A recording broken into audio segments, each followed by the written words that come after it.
Welcome to NarrativeNook audio tales where enchanted stories come to life. If you enjoy our stories, please subscribe, like and share to support our channel. Enjoy listening. Your old Mr. Lomax. Roxanne finally snapped out of her shock and compared the person in front of her with the picture taken in his younger days. Peregrine nodded and asked caringly, "How's your body doing?" Respectfully, she sat with a straightened back. Thank you for asking. My body's doing fine right now.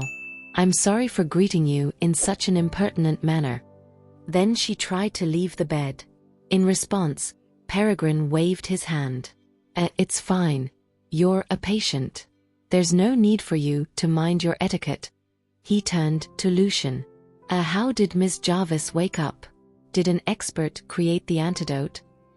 Pressing on Roxanne's shoulder to make her sit on the bed, Lucian replied in a deep voice, "I successfully took some from Jack. However, the dosage I obtained wasn't enough to expel all traces of poison in her body. I'm afraid your help is still necessary, old Mr. Lomax." Peregrine nodded. Of course. Obviously, he was going to do his best to treat Roxanne. It was why he came, after all. Jonathan said you've already figured out some of the poison's composition. Is that true? Inquired Lucian somewhat impatiently. As long as they knew what the poison was made of, it would be easy to synthesize an antidote. Peregrine nodded and informed the two of his analysis. Since Lucian knew nothing about medicine, he could only guess that the medicinal herbs Peregrine listed were rare. As Roxanne listened to Peregrine, a look of awe settled in her eyes. When the old man finished speaking, she couldn't help but exclaim with admiration, "You really do live up to your title as Morania's King of Medicine. While these medicinal herbs aren't particularly rare, people seldom use them because they are often ignored. I think only you could have thought of them, old Mr. Lomax." If he hadn't mentioned the names of those herbs, she would have forgotten that some of them even existed. Peregrine shook his head. "You don't celebrate yet. This is only one part of the solution. If we want to develop the antidote, we must find all the medicinal herbs. I believe the rest of the medicinal herbs are recorded in the Damaris family's ancient medicine books, but even I have no clue what they are." Staring at Roxanne with anticipation, he said, "I recall you are Harvey's student. In that case, your medicinal skills should be top-notch. Since you've woken up, you can help me devise a solution together." Roxanne felt a little embarrassed to be praised by him. "I'm just an amateur compared to you. However, since it concerns my life and death, of course, I'll do my best." Her tone grew more resolute and professional. If you don't mind, can you tell me what you've discovered over the past few days? I'm running out of time." Upon seeing how fast she got into the groove, Peregrine nodded with delight as he became even more impressed by her. "I must say, she's the only one who has seemed the most like a doctor over the past few days. Furthermore, even though she has been poisoned, she remains composed. Her future will be unbelievably bright." Soon, the two began discussing the composition of the poison. Occasionally, Jonathan would voice his opinion. Meanwhile, Lucian could only listen to the conversation at the side. "I should have found some time to learn a thing or two about medicine. I believe I've seen the other medicinal herbs in the Damaris family's ancient medicine books before." In the end, Peregrine couldn't recall the rest of the medicinal herbs. Hesitantly, Roxanne said, "Give me some time. I believe I can figure them out based on the leads you've provided." When he realized she had read those ancient medicine books too, he was shocked but didn't show it on his face. The other medicinal herbs aren't as important as the key component. I doubt Jack would have made it that easy for us to figure out. As long as they couldn't ascertain that crucial ingredient, they wouldn't be able to develop the antidote. Carefully, Jonathan voiced his speculation. I don't think it's just a matter of figuring out the medicinal herbs. Perhaps Jack was so sure we wouldn't be able to create the cure because he used an unconventional method to synthesize the poison. That may be why it's so difficult to discern the poison's raw materials." It would explain why someone as skilled as Peregrine and Roxanne still couldn't make heads or tails of the poison after so long. Silence ensued. The atmosphere in the room turned gloomy. Both Peregrine and Roxanne were deep in thought with a frown. Even though they were in deep water, none of them intend to give up. Oh, will this help? Lucian presented a bottle sitting at the side to the rest. The other three glanced at the bottle, puzzled. Thus, he explained, this is the bottle that contained the antidote. Perhaps some residues of the antidote remain inside and can come in handy. After he fed Roxanne the antidote, he kept the bottle. He didn't give it too much thought back then, but he was glad he did it since it might provide a lead to the clueless doctors. You kept the bottle? Why didn't you take it out earlier? He admonished Peregrine, though he was relieved to hear that. That revelation visibly lightened Roxanne's mood. Lucian's not proficient in pharmacology. Old Mr. Lomax. There's no need to snap at him. Then she beamed gratefully at Lucian. Thank you for being scrupulous. These few drops of the antidote may be immensely helpful. That idea excited Roxanne and Peregrine. With a serious expression, Peregrine urged, let's not dawdle. Since we have the antidote, we can analyze it right now. Roxanne nodded. The analytical equipment in the hospital is inadequate, so I'll head to the research institute right away. As she spoke, she attempted to leave the bed. Lucian frowned as he watched her, ignoring her condition. You shouldn't be moving around right now. The more time passes since Roxanne consumes the antidote, the more ill she looks. Considering Jack's threat earlier, if Roxanne tries to act recklessly again, the poison may kick in before tonight. If that happens, even if they figure out the poison's formula, it may be too late for her. I'll go, Roxanne. I know a bit about pharmacology, he proposed Jonathan. A troubled look surfaced on Roxanne's countenance. Are you even still familiar with the lab equipment? I'm certain Jonathan has been the person in charge of Queen Group for the past few years. It's likely been a long while since he touched anything related to Queen Group's research on medicinal herbs. I'm not willing to take risks at this critical moment.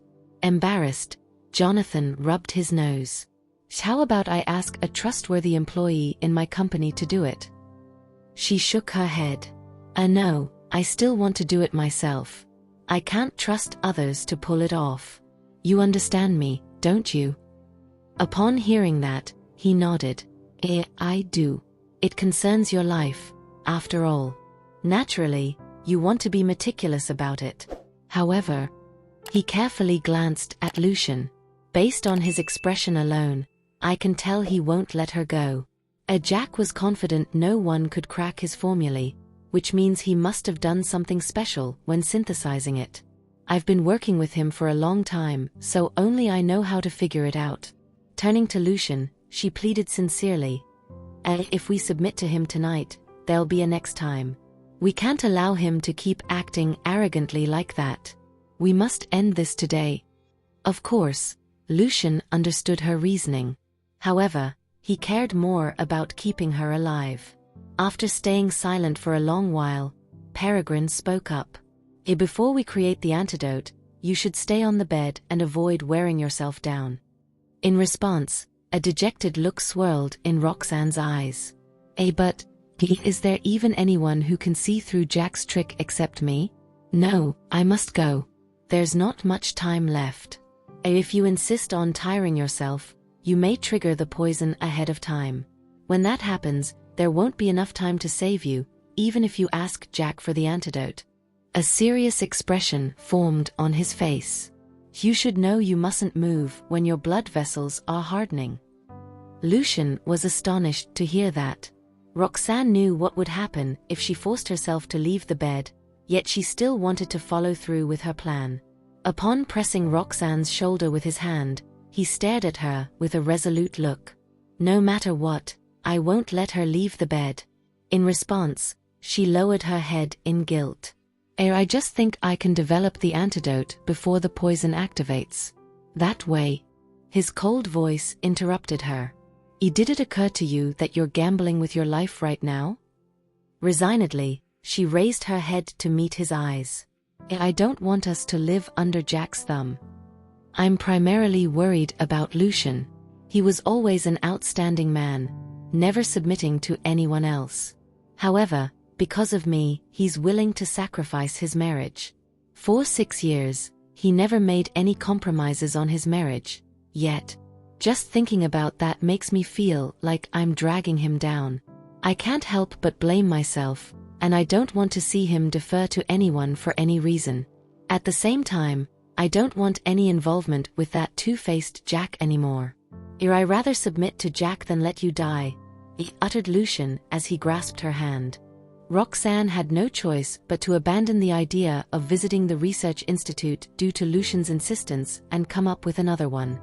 Ms. Xander's medical skills are great.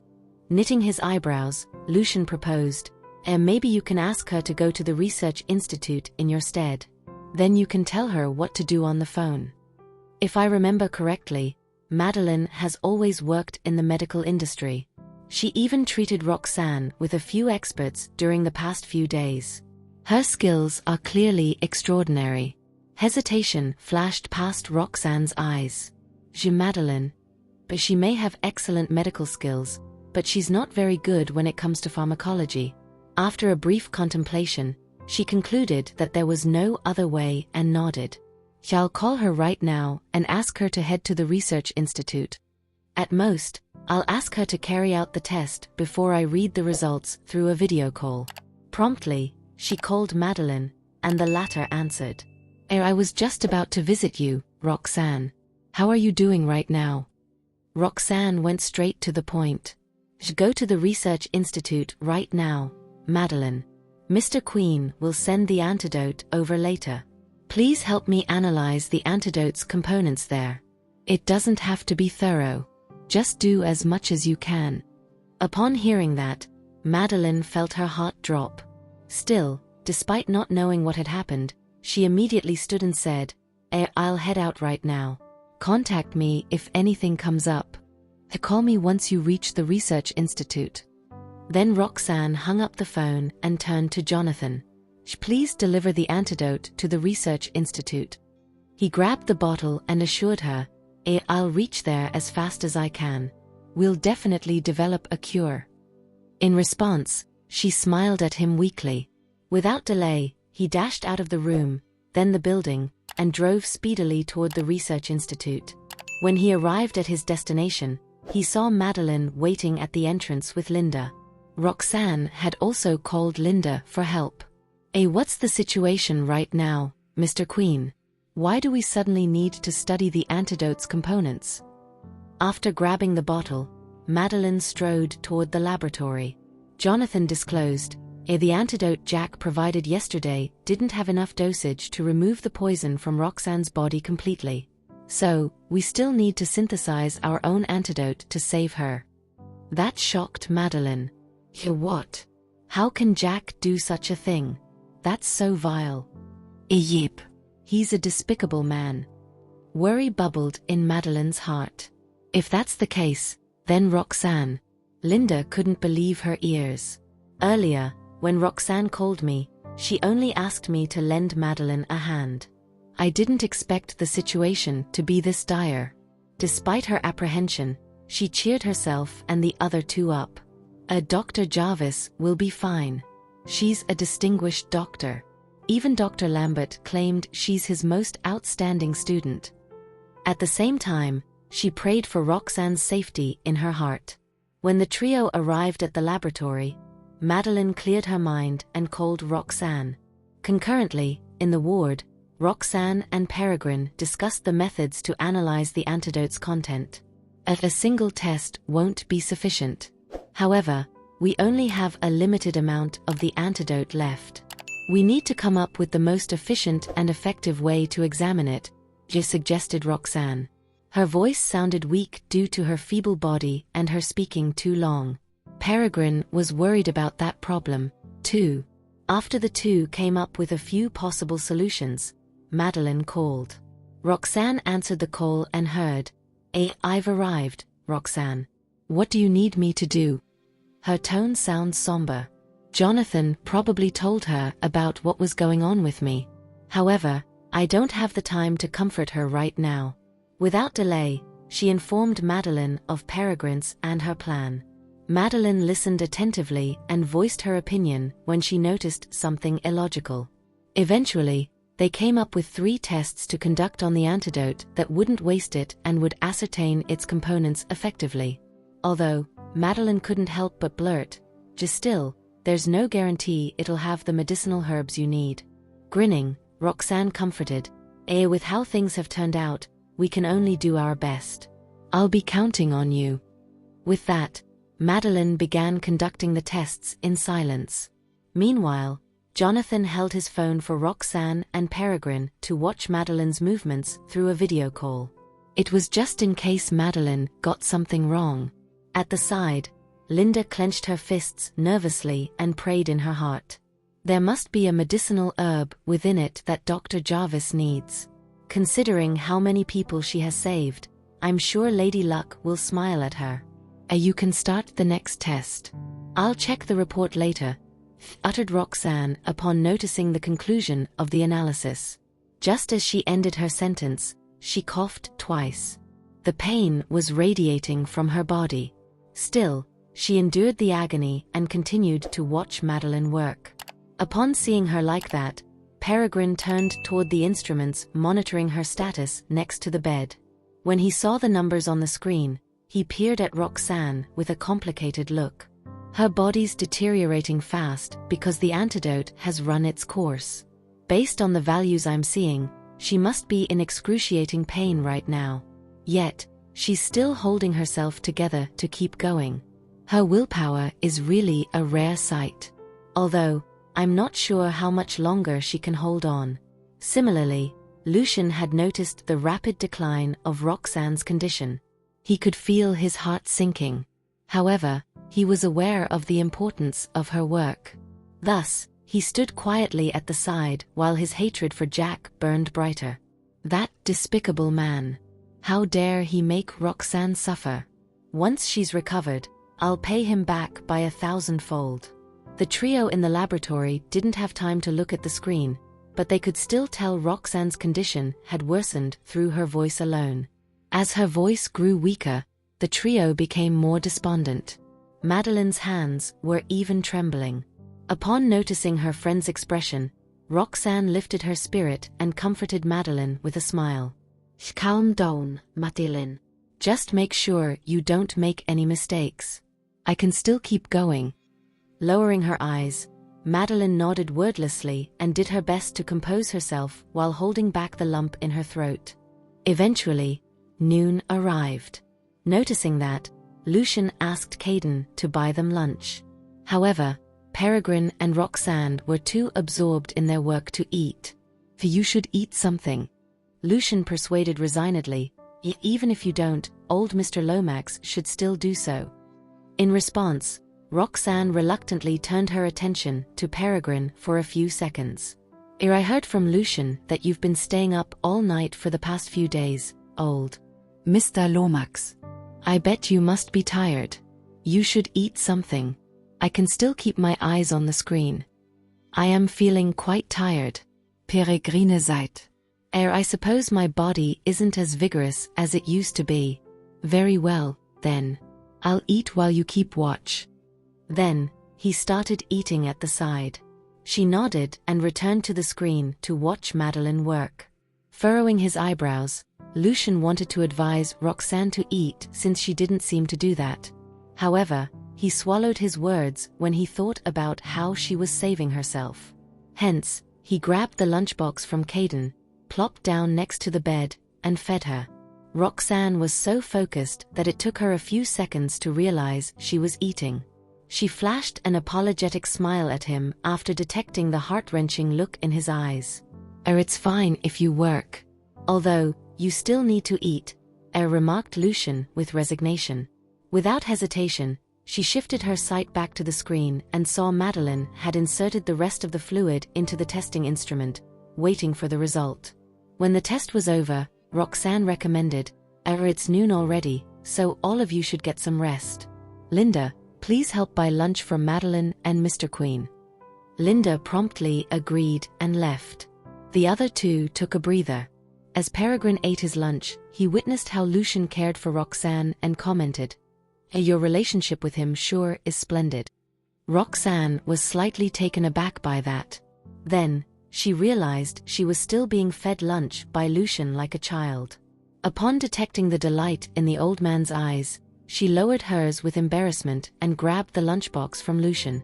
Lucian went along with her wish, placing the lunchbox and the cutleries on the table. Again, Peregrine expressed his thoughts. The Farwell boy is much more caring than his cold appearance suggests. Roxanne could feel her cheeks burning as she beamed at Lucian. "If it were 6 years ago, I wouldn't have expected Lucian to care for me like this. Now that I finally have what I've dreamed of, I must hold on to it tightly. There's no way I'll lose what's most precious to me because of Jack. I'm fairly certain he won't forgive me if I fail to save you today, based on what I've observed of you two so far." The edges of Peregrine's lips curved upward as he put aside the lunchbox. Then he turned to Caden. Please send me to the Research Institute. I want to monitor the progress there." In response, Caden glanced at Lucian to seek his approval. Instead of saying anything, Lucian hinted at Roxanne to make the decision. Regardless of how this ends, only my life's on the line. Lucian's simply worried about me. That's why he looks a little unfriendly. Please don't mind him." She first defended Lucian before speaking to Peregrine gratefully. With that said, I thank you in advance for your effort. I'll feel much more at ease with you there." Lucian nodded, which Caden took as a sign to drive Peregrine to the Research Institute. Only Roxanne and Lucian were left in the ward. After Peregrine left, Roxanne spoke to Madeline. Old Mr. Lomax is heading there right now. Just follow his instructions when he arrives." At the moment, the trio was speedily devouring the lunch Linda bought. Upon hearing Roxanne's words, Madeline nodded and inquired, "Are you doing all right, Roxanne?" Even though it's only been a few hours, her face is already as pale as a sheet of paper. Not to mention how feeble her voice sounds. Madeline couldn't help but get worried, despite not being able to know her friend's latest status through the screen. Smiling, Roxanne assured, "Everything's fine. I'm still holding on. Nothing will happen to me." As she spoke, she grimaced due to the pain. Spotting that, Madeline became even more concerned but knew there was no point in speaking about it further. What's most important right now is figuring out the antidote's composition, using it to deduce the poison's key component, and developing the antidote. With a heavy expression, she nodded. I swear I won't let anything happen to you. I'll figure out the components that make up the antidote." Thanks for your help." Roxanne beamed gratefully. "I'm Archie's and Benny's godmother. Even if not for you, I'd still do it for them. If you keep acting courteous, I'm going to be mad." Madeline intentionally pretended to be enraged to lighten the mood. The moment she ended her sentence, smiles formed on their faces. "Even if an antidote can't be synthesized in the end, I won't let anything happen to you," stated Lucian resolutely. He was preparing for the worst because Roxanne's deteriorating condition wasn't inspiring him to put all his hope in her. Hearing that, Roxanne met his eyes and assured softly but tenaciously, "I won't let you submit to someone else. I will save myself today." The couple's conversation touched the people in the laboratory. Lucian doesn't seem like someone who has ever conceded, considering his status. Yet, Jack managed to push him to this state. It's obvious how much he loves Roxanne. It's hard not to feel pity for the two. They didn't do anything wrong. Roxanne was only poisoned because someone else was jealous of her talents. Calmly, Lucian uttered, I don't care about that. I'll find a way to get back at him even if I surrender. I only want you to stay by my side." Roxanne was moved and began to relent. "Indeed, that's such a minor issue now when I may lose my life soon. As long as I can keep on living, we'll find a way to get our revenge." Peering apologetically at him, she speculated, well, I don't think he'll forgive you easily if you meet him again after what happened. He hugged her comfortingly. It doesn't matter what he wants me to do. As long as I can save you, I'll do it. Nothing is more important than your life. Laying in his embrace, she eased up. That'll be our only option if things come to that. However, it hasn't come to that point yet. We still have hope. The couple continued to hug each other lovingly. The people on the other side of the screen were emotionally moved by that scene. None of them dared to make a peep. Suddenly, Jonathan's phone rang. In response, he stepped out of the laboratory and peered at the screen. It was from Frida. He knew Frida disliked Roxanne, and she only helped track Peregrine down because he asked her to. Why is she calling me right now? Frowning, he hesitated for a few moments before answering the call. Are you at the hospital right now, Jonathan? Frida inquired the moment the call connected. When Sean didn't hear anything about or couldn't reach Peregrine for a few days after the latter reached Horrington, he asked her to call Jonathan to ask about the situation. When Jonathan heard her bringing up the hospital, he was rather confused. What do you want to ask about? How's Dr. Jarvis' situation right now? Has she woken up yet? He asked Frida. When did you start caring about her? He knitted his eyebrows. You don't tell me you already changed your attitude toward her just because I told you off. A look of disdain flashed past her eyes as she grumbled. Isn't it normal for me to ask about her since I helped her find the King of Medicine? Even if I don't care about her, I still need to check on him. He hasn't contacted me for days. She seems only interested in old Mr. Lomax's situation. In that case, I don't think I need to be so suspicious of her. You don't need to worry about that. Old Mr. Lomax is doing fine. Since you're the one who invited him here, he's considered our guest. I'll take good care of him. Everyone respects him a lot. Still, she questioned, what do you mean by that? How's Dr. Jarvis' condition? It's been so many days, yet the King of Medicine still hasn't treated her yet. Thinking about Roxanne's condition, he gloomily replied, Old Mr. Lomax isn't omnipotent. Everyone's still figuring out how to treat Roxanne. Dissatisfied by the answer, Frida interrogated, what happened? Are you still wary of me even after I have helped out? If she couldn't get an answer, she wouldn't be able to placate Sean. Jonathan was stumped for a moment. Considering Roxanne is currently in her worst-case scenario, I doubt anything can worsen the situation. Besides, if I tell Frida about what's going on, she may be able to meet that man again. Who knows, perhaps he'll have new ideas. When his train of thought ended there, he disclosed, old Mr. Lomax couldn't wake Dr. Jarvis up, so Lucian met with Jack to obtain the antidote.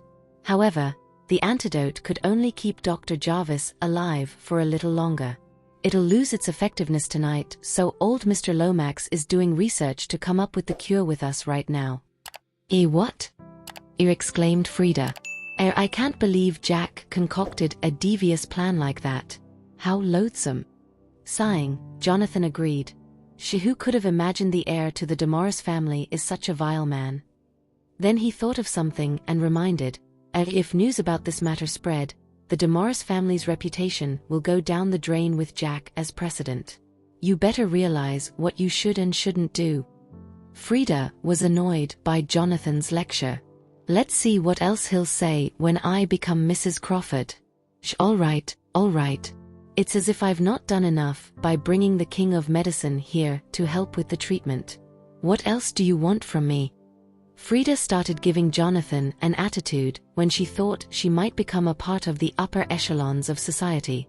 Sensing her annoyance, Jonathan realized he, too, was giving her an attitude for no reason. Though it was clear that Frida had a dislike for Roxanne, Jonathan felt it was important to acknowledge that Frida had helped them. I shouldn't have put her down like that. At that thought, Jonathan toned down his voice. I shouldn't have said that. You did Dr. Jarvis and Mr. Farwell a favor by bringing in old Mr. Lomax. I'll tell Grandpa about it. Hearing that, Frida was pleased with his response. That's more like it." Jonathan heaved a helpless sigh. Being around his sister was like walking on eggshells, so he had to be cautious with his words and action. Hey, what are you doing out there?" Peregrine walked in and asked Jonathan when he saw him talking over the phone outside. After ending his chat with Frida, Jonathan hung up the phone. He walked over and greeted Peregrine. "I was talking to my sister over the phone. She called to see if everything was okay." Peregrine could not help but frown when he thought of Frida. "Your sister is not on good terms with Roxanne, right?" Jonathan froze for a moment upon hearing that. Peregrine only saw Frida and Roxanne once, yet he could tell the two women did not get along. Embarrassed, Jonathan bobbed his head in response.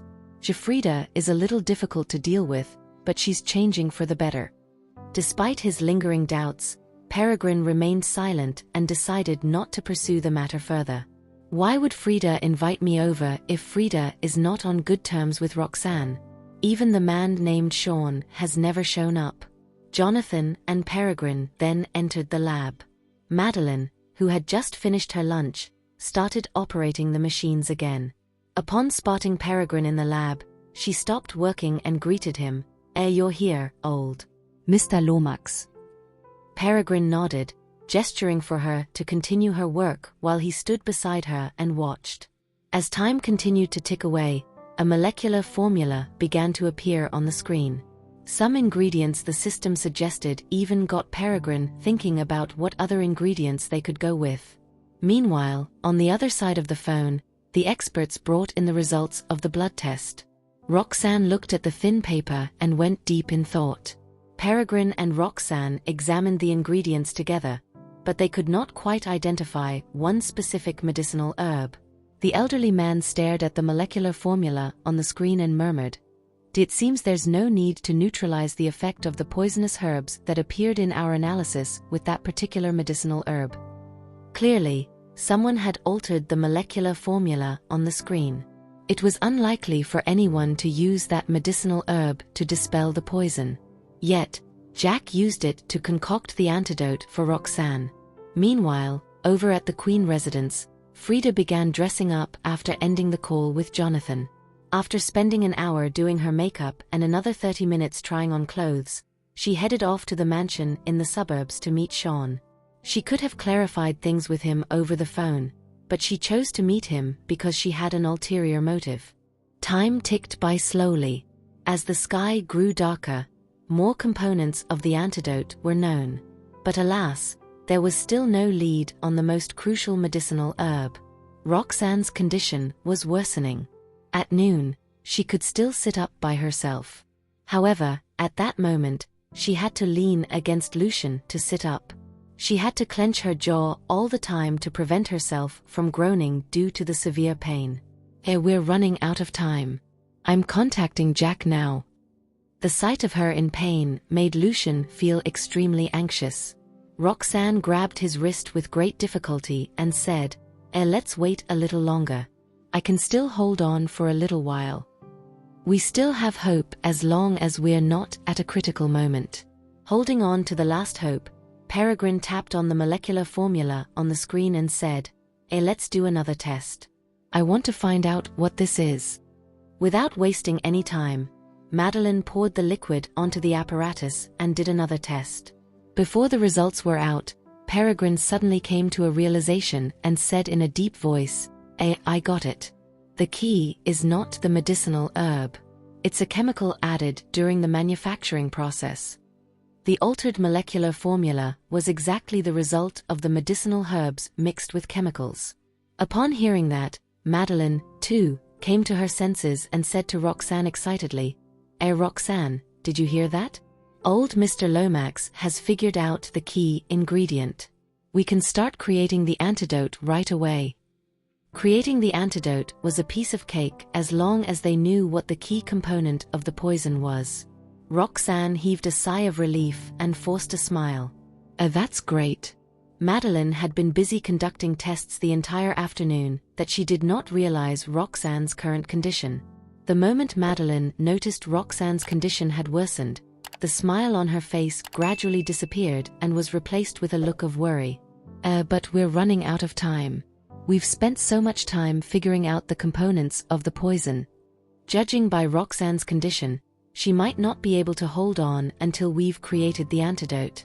Roxanne assured calmly, don't worry. We still have time. You'll definitely create it in time. Don't panic. Madeline's eyes were red with tears when she heard Roxanne's weak voice.